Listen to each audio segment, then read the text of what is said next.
C'est vrai qu'avant d'aborder un concours, une compétition, qu'ils aient 7 ans, 8 ans ou 9 ans, j'aime beaucoup faire cet exercice-là. Ça permet d'avoir des chevaux bien réactifs sur l'obstacle et aussi ça permet de travailler énormément l'équilibre. Le cheval qu'on a vu avec Julia, c'est un cheval que j'ai vu à 3 ans et en liberté.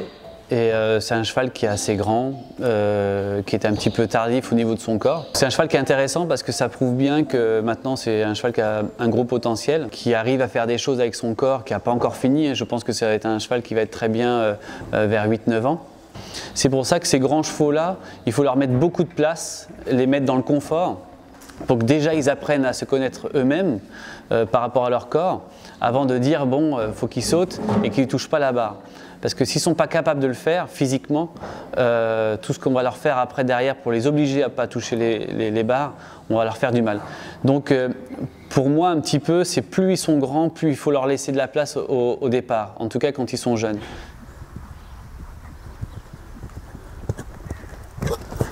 Ok.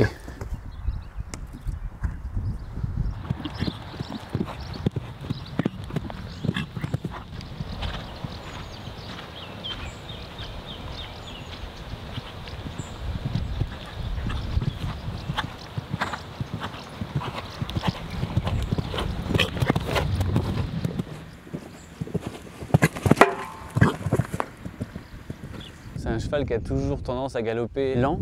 C'est pour ça que ça lui fait vraiment beaucoup de bien faire cavaletti. Ça l'aide bien pour gymnastiquer un petit peu au niveau de son garrot, son bout de devant. Et ensuite, il ne faut pas oublier que maintenant les épreuves ça se court très vite et qu'on a des chefs de piste qui commencent un peu à nous mettre des distances un peu trop belles, un peu trop faciles. Et du coup, dans les grands prix, souvent, on finit quand même nos parcours avec un triple, avec 5 foulées très longues. Contrairement à avant, on avait beaucoup des choses très courtes. Que maintenant, les chefs de piste arrivent un petit peu à faire des fautes, mais des fautes un petit peu de négligence.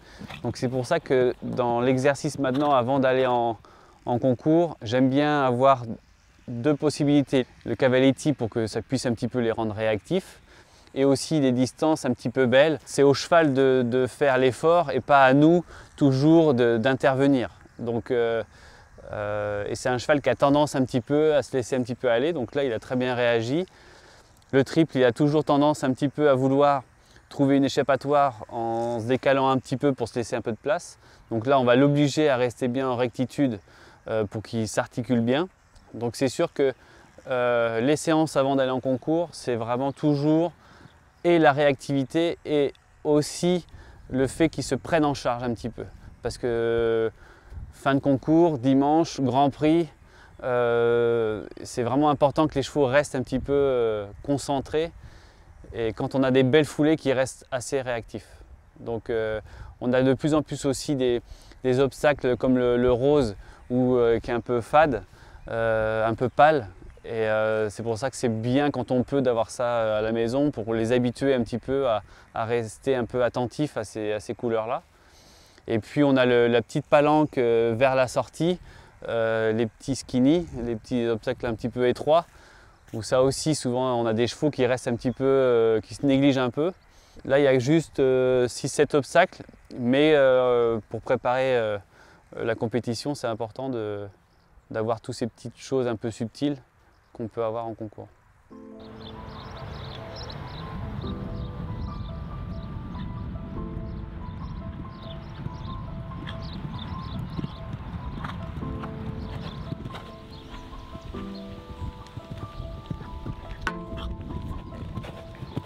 Encore une fois, en l'écoutant et en prenant son temps, on voit maintenant qu'il n'a pas de problème à sauter quand même une ligne qui est quand même compliquée avec des barres au sol, avec des sauts de puce. On voit bien que ce n'est pas le cheval qui est le plus à l'aise, mais en tout cas il essaye. Et il essaye parce qu'on lui a montré qu'il était capable de bien le faire et qu'on n'allait pas sauter cet exercice-là pendant trop longtemps. Donc maintenant, à chaque fois qu'il aborde un exercice, en gros, il va se donner. Et c'est ce que je recherche, parce qu'après en compétition, on leur demande de faire un parcours où il faut qu'ils se donnent énormément, mais sur un temps qui est assez court. Pour moi, le meilleur apprentissage pour que le cheval puisse comprendre qu'il faut vraiment faire un bon saut et ne pas toucher les barres, c'est qu'il fasse des fautes sur la facilité. C'est-à-dire qu'à partir du moment où le cheval est là en décontraction, quand il commence à faire une faute de décontraction et de relâchement, pour moi c'est les meilleures fautes. Parce que ça n'a pas été quelque chose une faute de demander, une faute imposée.